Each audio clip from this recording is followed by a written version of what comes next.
Hello, and welcome to this recording brought to you by the British Council. The Stuff We're Made Of by Keith Sands. Two men walk into a pub. It sounds like the beginning of a joke.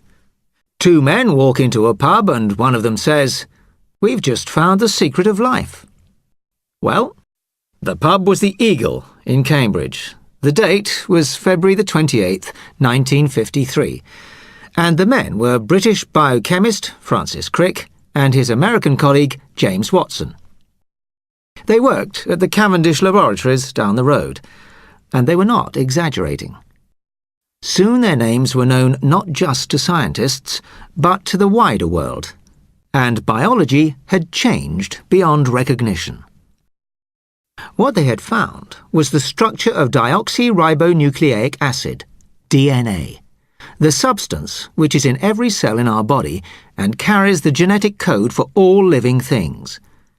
If not exactly the stuff we're made of, it's the stuff that makes the stuff we're made of. A few months after their excited announcement in the pub, they would publish a rather more tentative article in the journal Nature. Hidden away near the end was a single, cautious sentence, which scientists regard as the understatement of the century. It has not escaped our notice that the specific pairing we have postulated immediately suggests a possible copying mechanism for the genetic material.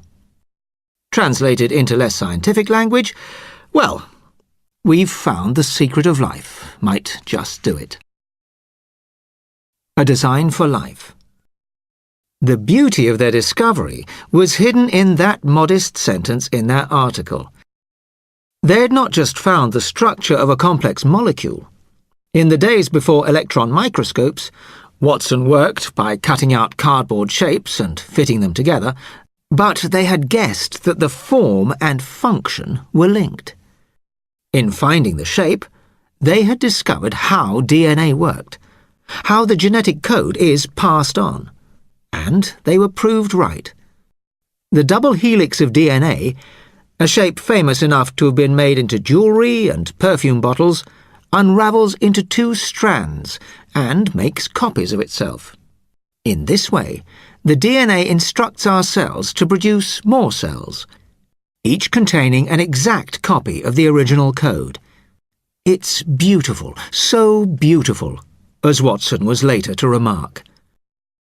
A detective story. The tale of the race to find DNA has all the ingredients of a detective story. Colourful characters, human error, false clues, and academic competition all played a part as rival teams of scientists converged on the elusive answer. And, as in a good detective story, the answer surprised everyone with its elegance and simplicity. An unsung heroine. In stories like this, we like a moment when the scientist shouts "Eureka!" and the DNA story has one.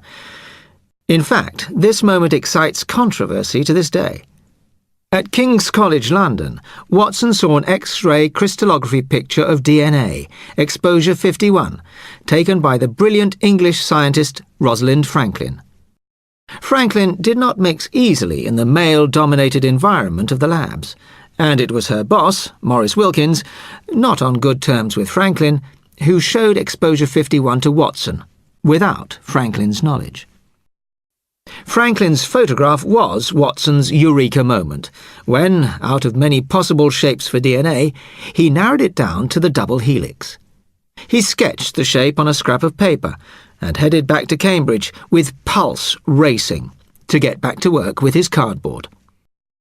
The role of Franklin and Exposure 51 was not fully credited at the time, and she is an icon for female scientists to this day who feel that her work was undervalued by her male colleagues. Rosalind Franklin died of cancer tragically young, and so was not to share the Nobel Prize with Crick, Watson and Wilkins in 1962. Science fiction becomes science fact. More than 50 years on, DNA is not only inside us, it's all around us. Genetics is big news. Debates rage over the ethics of cloning, the safety of genetically modified vegetables, the right of insurance companies to gather genetic data about their clients. DNA fingerprinting is already used by police.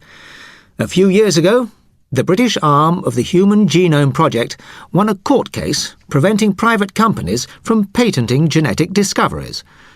A rogue Italian scientist and a bizarre cult were claiming that the first human clones had already been born.